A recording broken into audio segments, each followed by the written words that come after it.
Hey guys, it's the team here at Authentic Mission, and usually we don't do video on Monday, but today's kind of a unique day. So I'm going to talk about something from an artist's perspective that I don't think has been talked about before.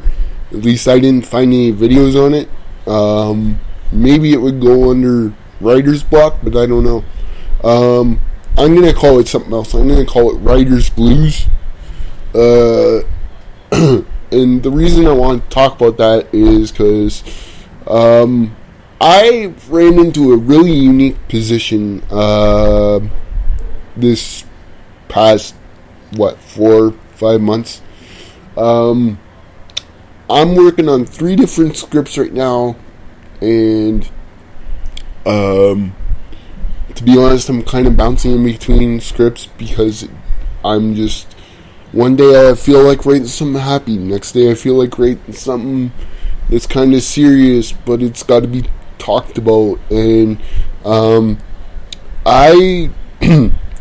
what happened is I worked on a script for 3 years, maybe a couple months in between where I didn't write, like I was stuck. I didn't know where to go next. A little bit of writer's block, so I just walked away from it to kind of like just think and wonder if it's good enough or it's got to be redone and redone and redone.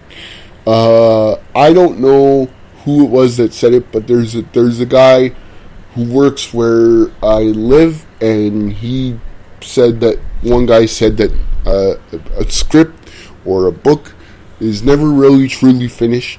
It's just abandoned because a writer will always nitpick at the script, or look at a scene and go, maybe I should change that. And I finished the most important script that I've written to date. It's about a man struggling to come to terms with his past and his sexuality and anger and religion, and there's a couple of notes I tried to hit there, and I don't know if it will ever get made. Hopefully it will. I believe it's important for mental health to do scripts like that sometimes, both for people that may be struggling with this blindness story. But I was like, great, the script's done, I can move on, I can do another project. And then I honestly, for months, and I'm still kind of struggling with it occasionally, a couple days here and there, I just can't seem to get like the same type of energy for another script. Like I've been writing more, but just something feels different. And the writer friend, like that I said, who works where I live, said that it's common after you devote so much time to a script, you can kind of feel like, well, what's next? You devoted so much emotional energy to the script, especially if it's an emotional story. I think that had a bigger thing to do with it too, because it's an important story and it was an emotional story. It might have been a little bit draining on me. It helped me come to terms with who I am. There is a level of truth to the story in terms of the emotions of letting go of past and things like that. It's not my story, but it's a composite of my struggle of coming to terms with like religion versus my sexuality, and but it was also a composite of different people I saw in different talk shows and their struggle with it. And then it was a situation of watching this guy talk about how he went for mental health treatment and people always looked at him like a freak. So again, it's a composite. It's not my story per se, but when I talked to this writer friend, and I said, I just can't get the energy back. I thought I'd be able to jump right into another story. And he's like, no, that's very common. You devote so much time, so much energy to a script that it's like, okay, what's next?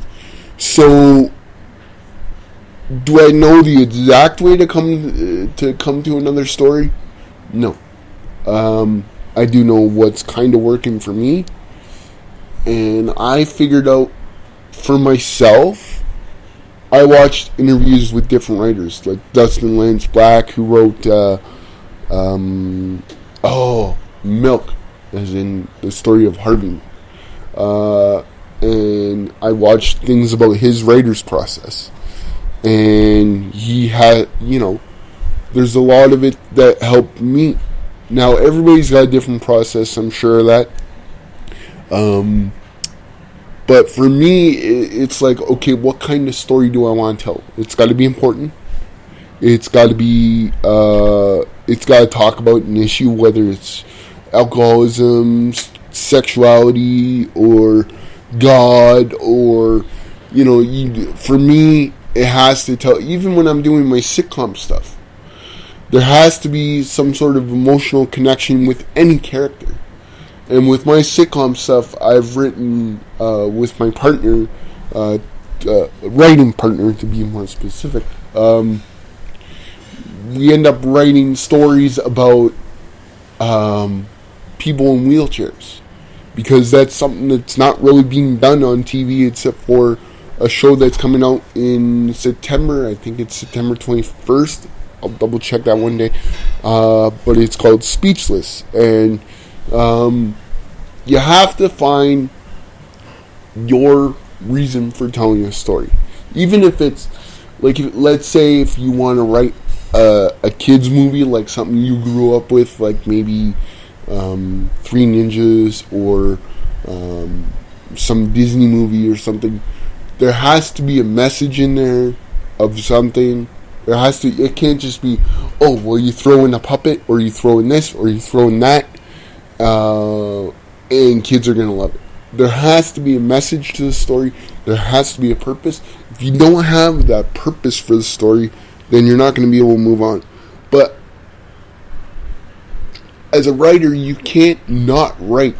You have to look around you for inspiration, whether it's like the guy for that wrote the original first Nightmare on Elm Street got this story from a kid that just, I believe it was a kid that couldn't fall asleep or anything of that nature, so he ended up kind of going crazy. I believe that's the way it started, but a writer will find stuff, whether it's things on the news or things on Facebook nowadays, or different things like that. So you have to find your reason for a story. You have to find your story, but don't beat yourself up if something's not clicking right away, because maybe it's not time for that specific story you want to tell, but you'll find one later. So the writer's blues is a real thing, because this is your baby. You create these human lives. You're basically playing God, like, with these characters. So it's like almost like an empty nest syndrome. So you have to find your reason for a story, whether it's something you've been through personally, or a friend you watched struggle with something, or something you saw in the news. Just look for a story. Don't try and pull a rabbit out of a hat and just, I'm going to write one about a person who's a private eye, and that's going to click because it's a private eye story. No. You have to find something that works for you, even if it's fiction, true story, something. Or a little from column A, a little from column B. And don't feel weird about the writer's blues, because it is a real thing. Peace.